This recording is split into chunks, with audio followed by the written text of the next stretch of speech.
much for inviting me. And when I was invited, they told me that I had to present something new.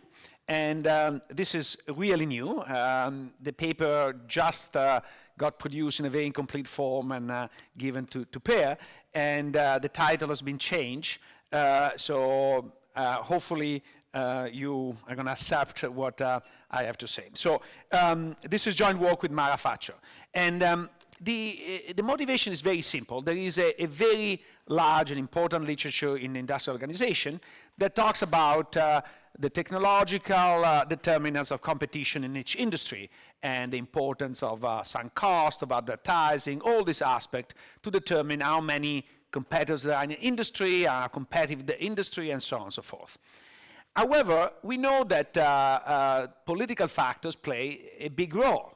The government intervene in many sectors, giving licenses and putting restriction on entry, putting tariffs, direct intervention on prices, expropriation, regulatory decision, antitrust decision, or lack of antitrust decision. So what we're trying to study is there a political effect on competition? How much sort of, if you keep the technology constant, so you keep a sector constant, and imagine, and this is clearly not true in every sector, but imagine for a second that you have a market in every country which is separate, is sort of the competition in each market driven by political factors given the sector. And so what I'm going to try to do here is first I will look a bit across the board to see whether there is any evidence that sectors that are so-called regulated, where clearly the intervention of the government is bigger than in the other, are somewhat different. And then I will focus on the mobile sector. Why? Because this is really a sector that is segmented by country. There was recently, after the Paris attack, a US journalist going from Brussels to Paris, and they were saying, is there any border control? They said, no, the only sign that we're moving from Belgium to France is that the carrier on my cell phone switches. So in United Europe, there are still very clear borders for the cellular phone industry, not for anything else. Criminals can go back and forth, but not mobile phone. And so what I want to sort of see is the impact that politics has on competition in the mobile sector. And then using this also, what is the impact of competition on market outcome? And at the end, I will have some statement about why should we care. So let me sort of show you this fact that, as far as I know, nobody has documented, and I think is very interesting, but I leave to the discusser to you determine whether it is or not. So we found a place that gives you prices, both in dollar terms and in PPP adjusted term, around the world. In all the sectors. And what we've done, we'll look at the distribution of prices, a bit like what The Economist does with the McDonald index. And you take the distribution of prices and you look at the ratio between the 95th percentile, so almost the highest price, to the 5th percentile, almost the lowest price. And let's take the middle column in PPP adjusted term. You look at tradable, and the ratio is 4 to 1, 3.9 to 1. You look at non-tradable, and the ratio is 3.5 to 1. You look at regulated, is 6.7 to 1. So in tradable sector and non-tradable sector, there is kind of a relative compression. So it's not exactly the low of one price, because the low one price means that there is no variability whatsoever. So there is variability, actually quite a bit, 4 to 1. But both in tradable and non-tradable is compressed. In regulated is much larger. Okay, and then you see that telecom is 1, where it's 7.5 to 1. You look at taxi, 8.1 to 1. Transportation, 6.4. And housing is not regulated, but is still sort of a sector where regulation plays a big role, is 5 to 1. So why do we have this so wide distribution, and this cannot be driven only by technological factors. So can we explain it in any other factor? So we try, and this is, if you want, a silly regression, and here we report only few of these goods, but try a regression in which you regress the price of a good in PPP adjusted term on income per capita, and then on the level of democracy of a country, okay? And what you find is that prices are lower in democracies. This is like overwhelmingly so across basically every single good.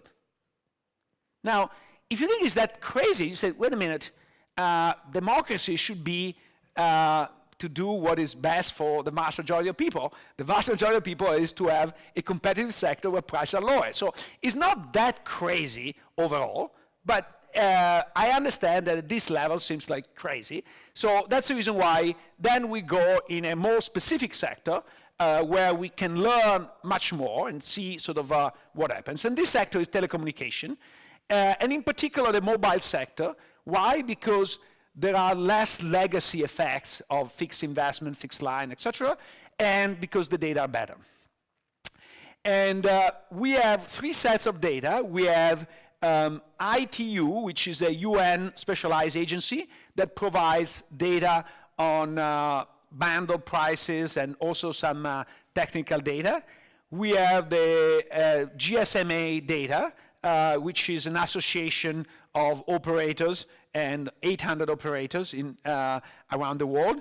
And then we have this also independent website that collects cost of living around the world, and it's called Numbeo, and we have that too. And in terms of other data, we use some standard Polity 4 data for democracy. The most innovative element of this paper is actually an extension of what Mara did in her 2006 paper of political connection. So this is what you can do these days with a computer. So we look at the biography of 50,000 executives that are employed by the mobile sector, and we see to what extent they transition in top government position, so they were all in the parliament. And so this is a measure, so we look at the percentage of top executives with some political sort of background. That's a measure of political connection. And then of course there is, how do you go about measuring competition in this industry? So let me tell you two facts. First of all, in the most of the world, the discussion is whether you have to have at least 4 operators or 3 is enough. And there's a big discussion in Europe today about the merger from 4 to 3. There is a big discussion in the United States, and this is an article from The Economist that says 4 is the magic number.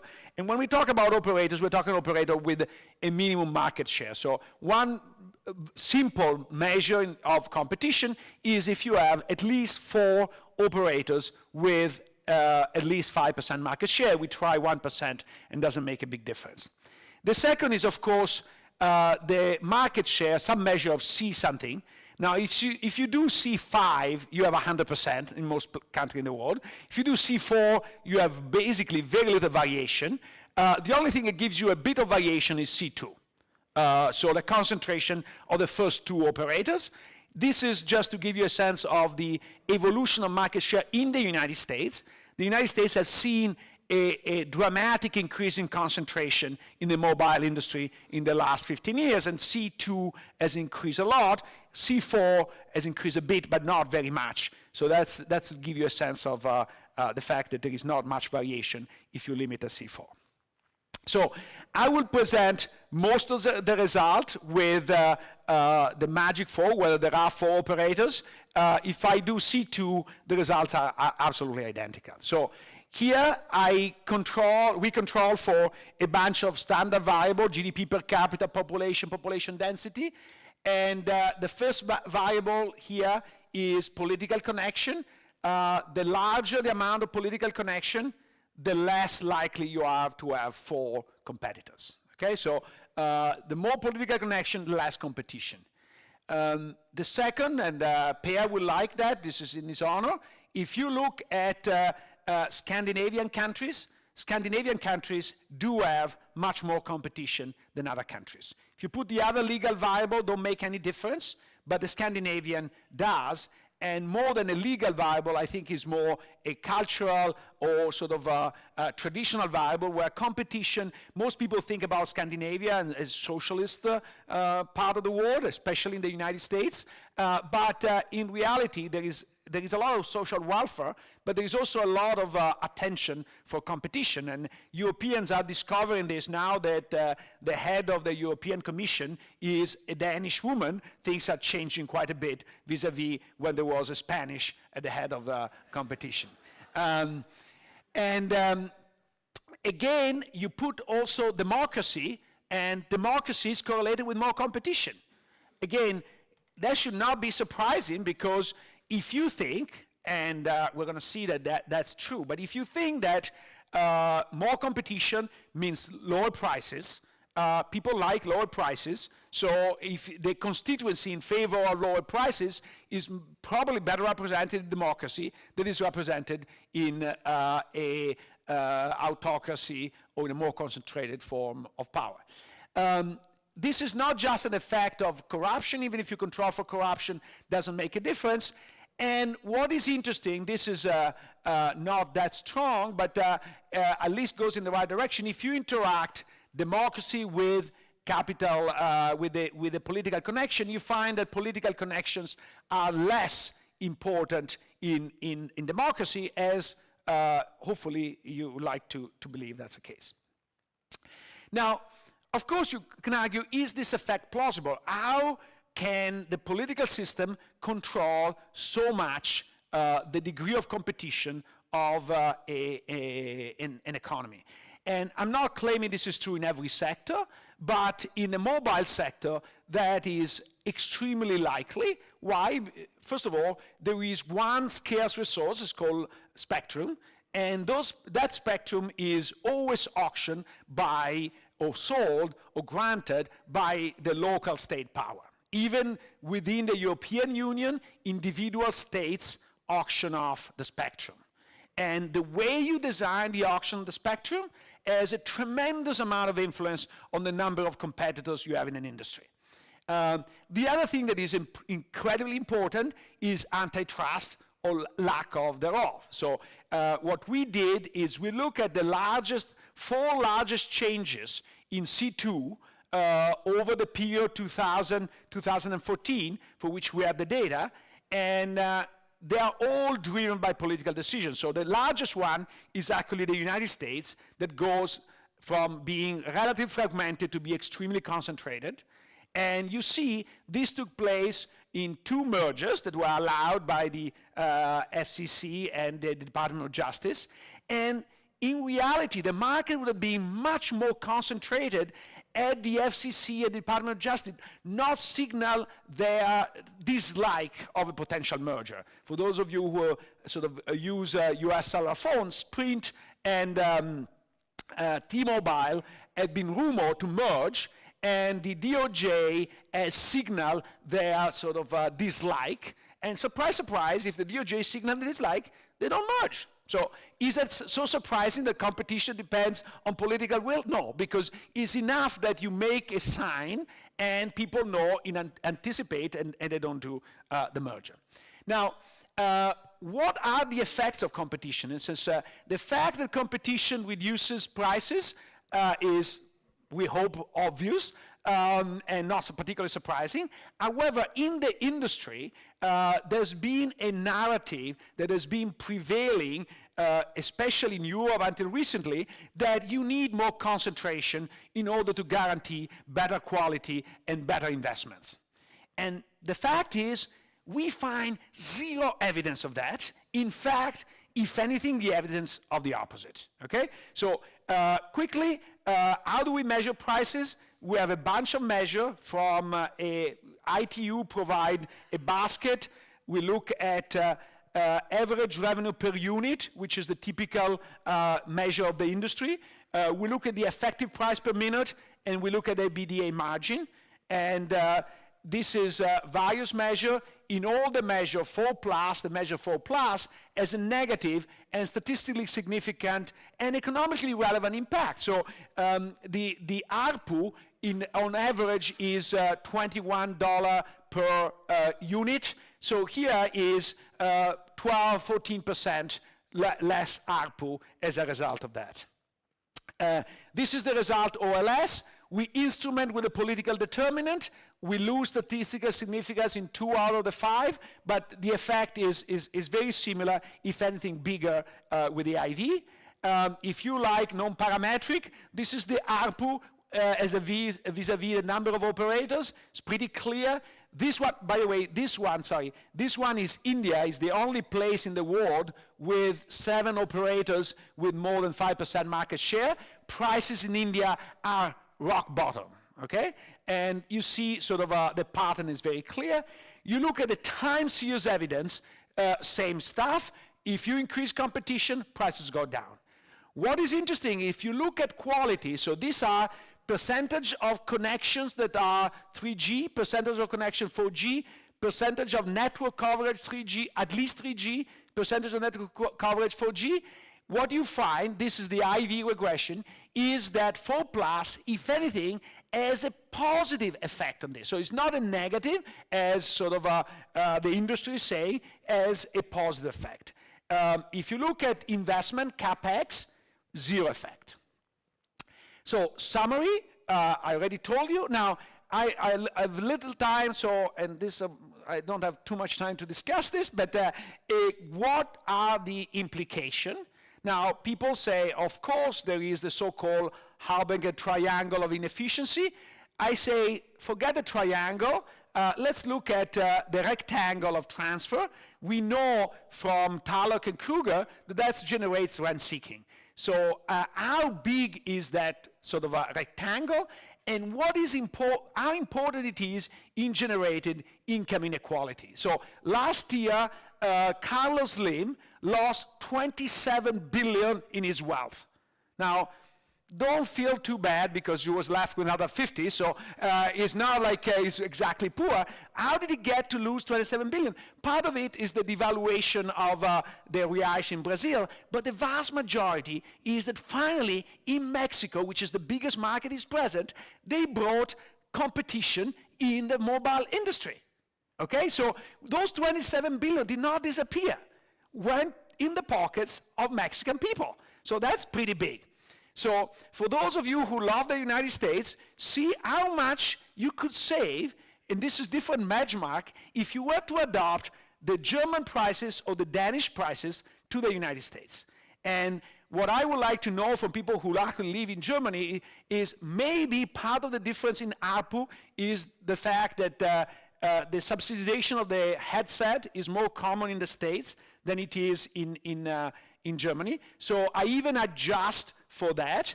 But what we come out with is that basically every year the industry gets from 26 to 43 billion in profits after taxes as a result of this transfer. Okay? And to show that this number is not that crazy, what I did is I took the difference between market and book in the industry. Old tradition, Tobin's Q, is the capitalization of non-competitive profits overall. So that's the stock. That is 311 billion. So if you take a ratio, you get a capitalization rate between 8 and 14%. So that seems like a relatively reasonable number. So long story short is that indeed there is a big transfer in the United States from consumers to producers. So conclusion, because I'm out of time, is what we show is that more political connection and less democracy lead to more concentration of the industry. In particular, in the mobile industry, more concentration leads to higher mobile prices and no better investment, no better quality. And the low level of competition represents a significant tax on consumers. And the challenge that is for future work is to what extent this increase in concentration can explain the increase in inequality in the United States or around the world. Thank you. Before I get into the discussion, just want to give a bit of history. When I first came to Chicago in '97 as a young assistant professor, Luigi was the rising star. You know, had been there for a little while. He was actually not as fit as he is now, but he had more hair. And when I had my first discussion, you know, I asked Luigi, you know, what should I think about? And he said this, well, you should remember that anything positive you say, the authors will remember, and everything negative you say, the audience will remember. So make sure to say both positive and negative things, and then you make everyone happy. Okay, so I'm going to stick to that. I've stuck to that ever since. Okay, so I think this is a important idea, which is basically the impacts of politics on competition. So the idea is that if you're an incumbent firm, you have the incentive to lobby with politicians to deter competition and new entry. Okay, this is basically, I guess, the idea that you're also pushing in the books I put there. I like the Manifesto Capitalista. Put the Italian one up there. And I guess a corollary of that, which is kind of where you're going in this paper, is that, well, the ability of these firms to do so, the ability of the capitalists to inhibit capitalism should be higher in weaker political systems. Okay? So if you see a weaker political system, there should be more political influence by firms on policies, which should lead to less competitive markets and higher prices. So that's basically, I think, what this paper is about. So this is, I think, a first-order issue. I think it's a very interesting and thought-provoking paper. And this is the first version, hot from the press. One good thing with that is only 18 pages of text. I could read it quickly. No, 10 pages of robustness tests and crap. But I think that it's preliminary, which shows, but I think that eventually this has the potential to become a really great paper.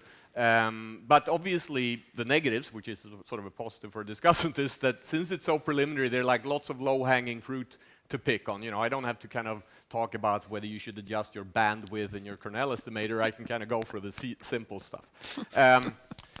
Okay, so the other thing I want to add is a positive. I finally understand why everything is so cheap in Sweden now. Okay. Okay. So,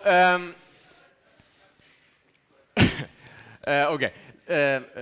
So there's sort of two parts to the paper. One is basically looking at prices generally and relating that to political development. So basically, I think the most interesting thing, which I didn't put on here on the slide, is indeed this very simple descriptive statistics that you see that regulated industries, if you look at the price dispersion across countries, right? For regulated industries, it's way more dispersed than for tradables and non-tradables, okay? But then the other part is this, you have these prices. Unfortunately, just using a cross-section, I'll come back to that, but there's a cross-section of prices that you basically regress on a democracy index, which was put together largely also by Swedes, so that it's good, we trust it, and GDP per capita. And basically the finding is that most, both tradable, non-tradable goods, so food, clothes, cars, restaurants, fitness, tennis hours, cinema costs, as well as internet services, are cheaper in democracies than in autocracies. Okay, there's a few, few exceptions. So gasoline is more expensive in democracies, and the other thing, so the control here is basically GDP per capita, because you worry that poorer countries are also less democratic. So that one is in there, and the democracy and GDP per capita typically have the same sign. Actually, one interesting exception is gasoline, which is very cheap in, let's say, Saudi Arabia, I guess. Okay. Now, one of the things I'm struggling with in this particular setup is this PPP adjusted price dependent variable. Because so I might be totally wrong here, okay? But my feeling was that what you want to do when you PPP adjust, right, is you want to express let's say GDP, not in terms of dollars, but in terms of consumption bundles, okay? So how many consumption bundles per person do they have in Bangladesh versus the US? So the whole idea is to kind of normalize this consumption bundle, which should kind of have the same price across every country. So what that tells me is that every price, if you compare two countries, not all prices can be higher in this country if you PPP adjust them, because on average the bundle is the whole idea is to have the bundle be priced the same.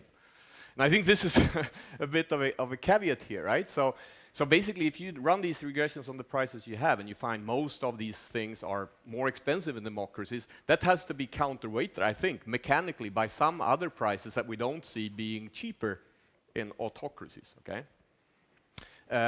So maybe haircuts, okay? Home cleaning, okay?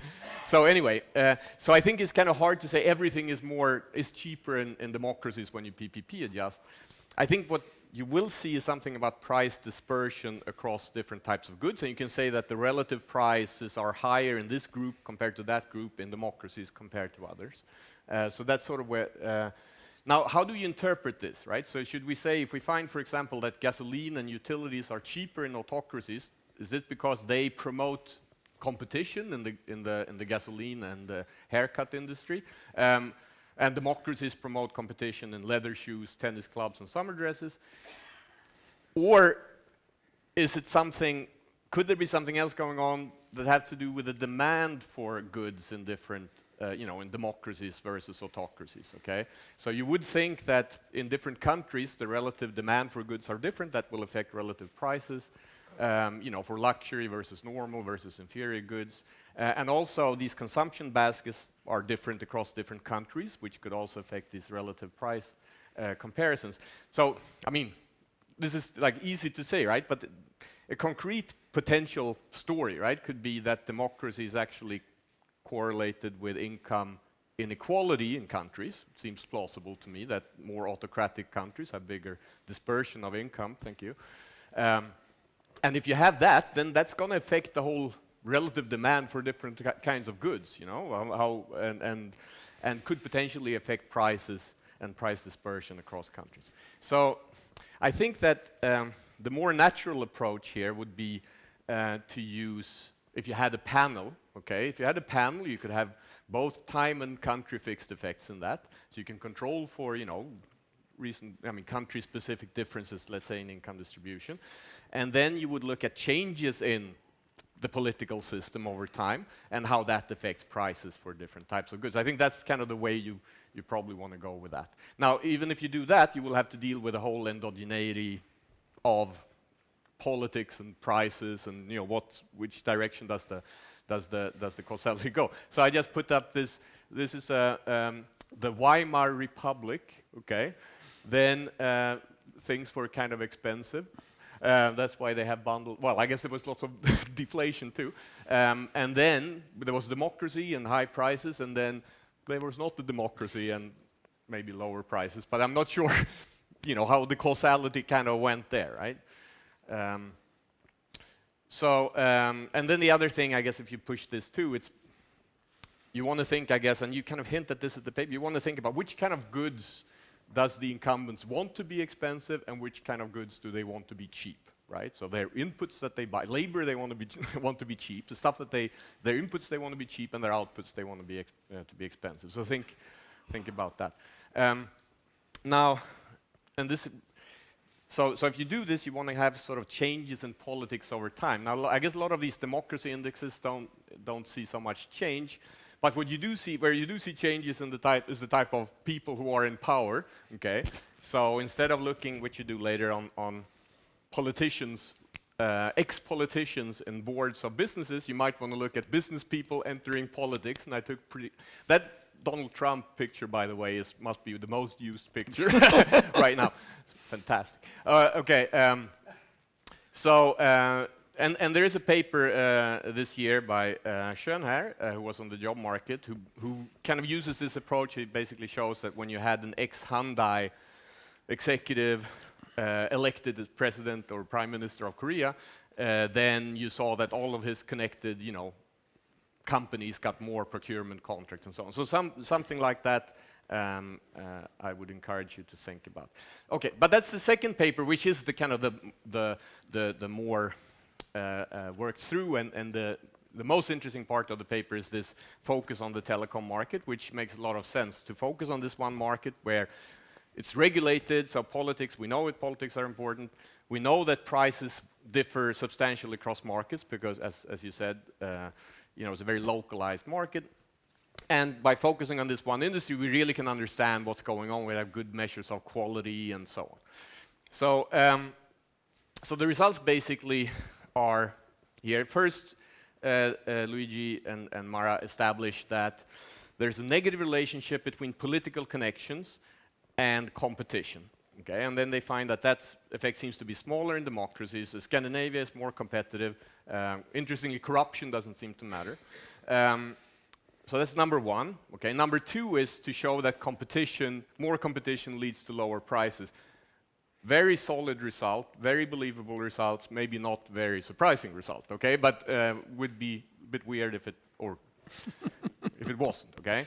And the third one I think is very interesting. There's no evidence for this story that this more competition would lead to lower quality, which the industry argues for. So that's kind of the results there. Now, again, okay, this is like the standard empirical criticism of any paper. What about endogeneity? Okay, this is correlation, but is it causation? Now, the main measure here of lobbying is political connections in the board. So you look at a given company, thank you, and you count how many people in this board are former politicians in one way or the other, right? And then you look at that fraction.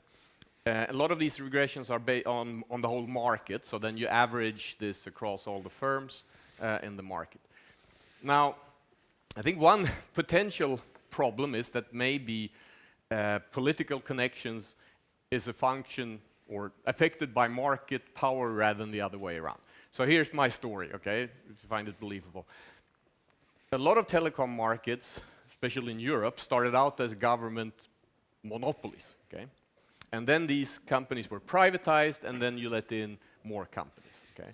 Now, what Mara shows in other work is that the government, even after privatization, kept a lot of control of these companies. Seems plausible that they then also put lots of former politicians on these boards. So, and these former government monopolies are typically the largest companies. I put some names up here, right, of these former government companies that are the biggest in their market. So if they have more politicians on their boards, just in virtue of being the former government monopoly, which is the largest company in the market, you would get the mechanical sort of hardwired connection between market power and political connections. Okay, so that's kind of my... and I think in general, by the way, it's worth exploring the role of the former government privatized telecom player in those markets, okay? And whether the degree of that control that the government keeps over these might differ across countries and affect market competition. So last thing, so the other thing you do, which you've kind of started, and I encourage you to push further, is this sort of these illustrative studies on some countries, basically showing what's going on and trying to show the mechanism in more detail. So currently, basically, you look at the US, Ireland, and Italy, and you show that political decisions has indeed affected competition in these markets.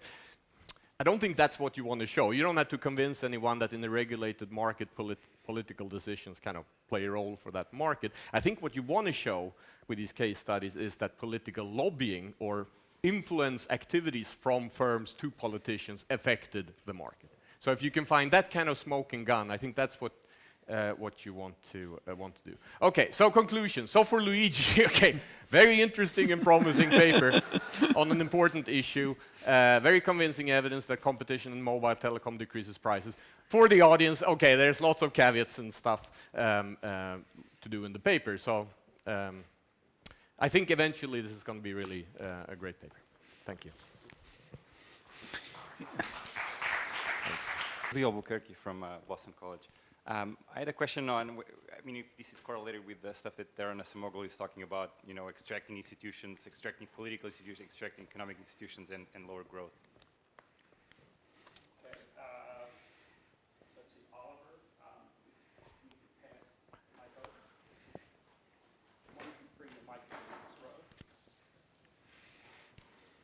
Oliver Hart. Just a small thing about you. You talk about these. It's on. Oh, okay.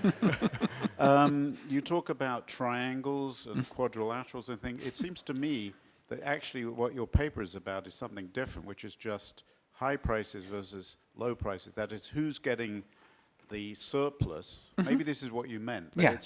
It's whether, I mean, from the point of view of maximizing total income, or you know, if we think of social welfare as the sum of incomes, we might not say there was anything wrong with this.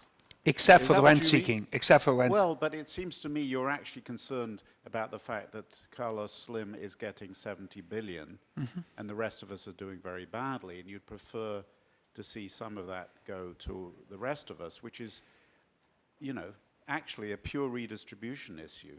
Absolutely. It seems that dwarfs either the triangles or the quadrilateral or the rent-seeking inefficiencies, which you haven't really identified, as far as I can see.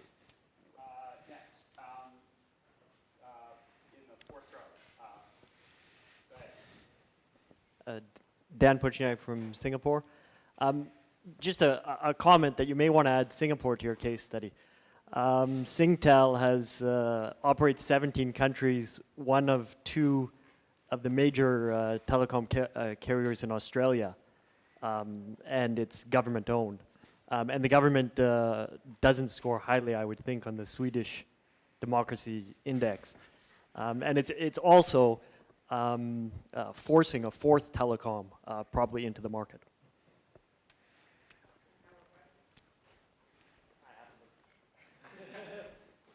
Patrick Bolton.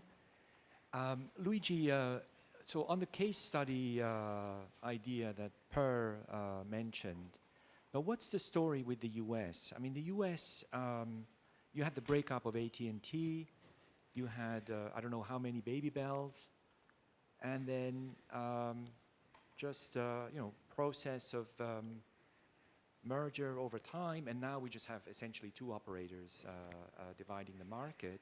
So is this a story of political connections, or is this a story of failure of antitrust authorities in enforcing competition policy? Marco Becht. So Luigi, doesn't it depend on the attitude of the government, how much money it wants to squeeze out of this regulated sector?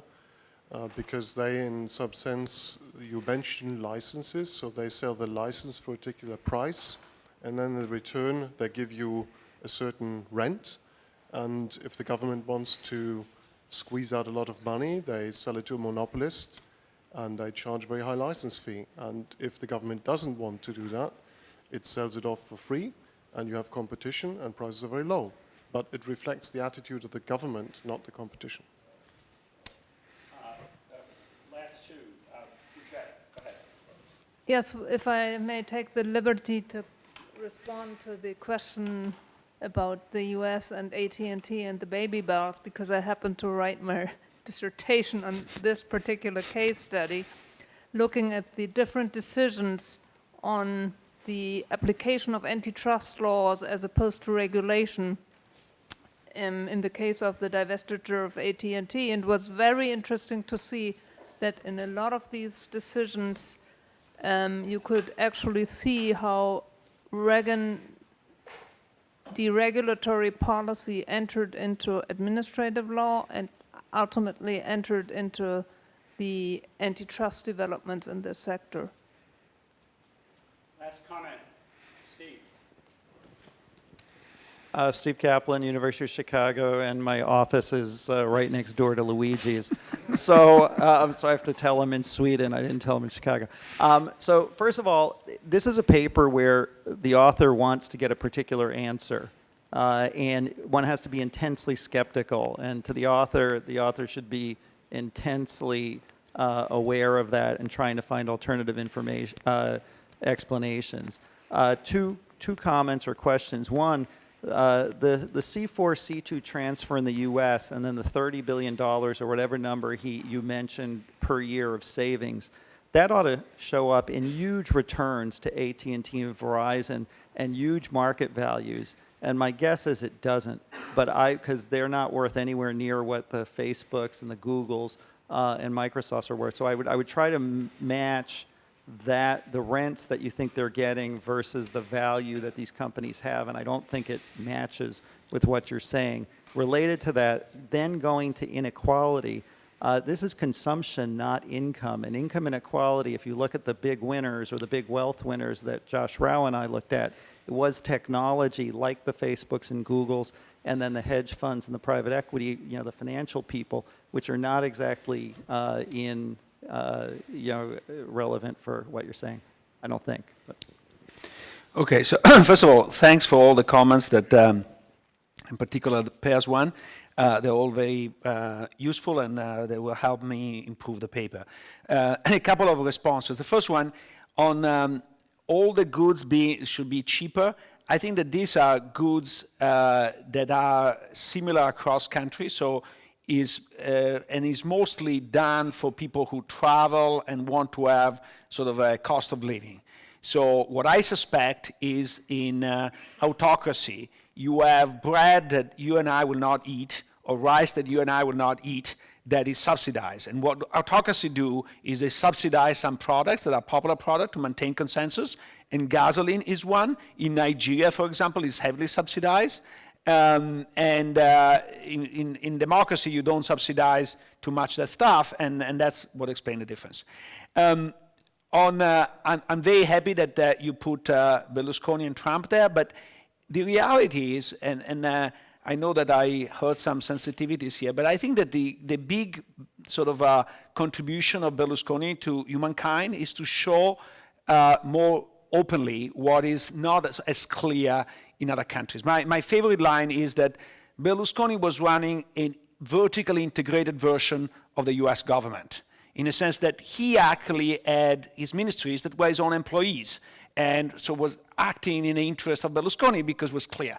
In the United States, it's one step removed. So you're an employee of Goldman Sachs the minute before and the minute after you are in government. But there is the decency that the moment you are in government, you're not an employee of Goldman Sachs. So you don't see that connection so clearly. Plus, there are a couple of Goldman Sachs, and Berlusconi, there is only one. So the fact that this is a long way to say the politicians enter into politics when actually their power is reduced. That happens also to Taksim in Thailand. When situation is calm, the businessmen control the government without entering into politics, because then you can be burned. So I don't think that that's the right amount. I apologize with Oliver because I was too fast. I was running out of time, but absolutely, in a sense, I was saying two things. Number one is there is a transfer from consumer to producer. And from a welfare point of view, we might think this is neutral, unless you think about rent seeking.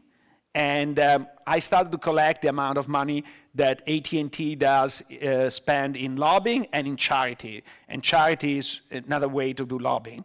And they're not that big in comparison to that amount. So I'm with you. Maybe the biggest thing is the inequality. Yes, Steve, in number one, the number I provide at the end shows that at least a big part of the extra value of AT&T in the stock market is driven by this rent. The fact that in a sector that is not particularly growing, you have a market value which is much bigger than book value, suggests that there are some monopolistic rents. This is Steve Ross said this, and this monopolistic rent, I'm very much in line with that. Now, does Facebook have much more than that? Absolutely. Facebook, actually the new big monopoly are Facebook, Apple, and Google, and Amazon actually, sorry, Facebook, and they have a huge amount of market power, and what I'm saying in some countries where this is more concentrated, like in Mexico, they explain a lot of the income inequality. Now, in your sample, this stuff is eaten up by Facebook and by investment bankers. In Mexico, it's just sort of enjoyed by Carlos Slim because it doesn't use a lot of investment bankers. Doesn't make a huge difference. Coming back to what Marco and Patrick were saying, I think that the United States start very diffuse as a result of the AT&T breakup. And the natural tendency for this government is to, for these companies, is to concentrate because they call synergies. And I've been on a board of a telecom company, and the CEO every time was saying, oh, when there is competition, there is destruction of value.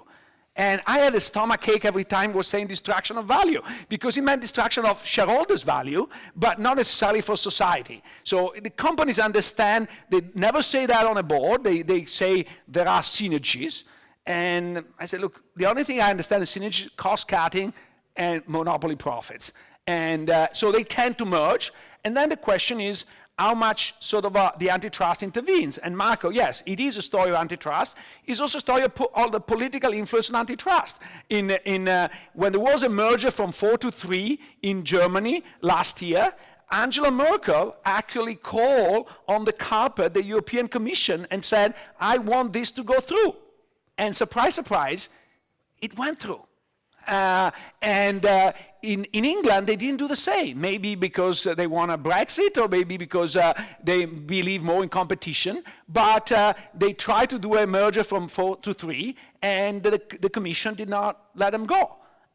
So I think it's entirely a story of political connection influencing the antitrust and determining the prices. And I think that is the story, but it's a story that is obvious. So I'm not claiming I'm doing anything particularly clever here, but it's not told very much these days. And much of the benefits of mergers that we saw in the previous paper, all these benefits of creation, is old-fashioned market power. And with this, I leave you.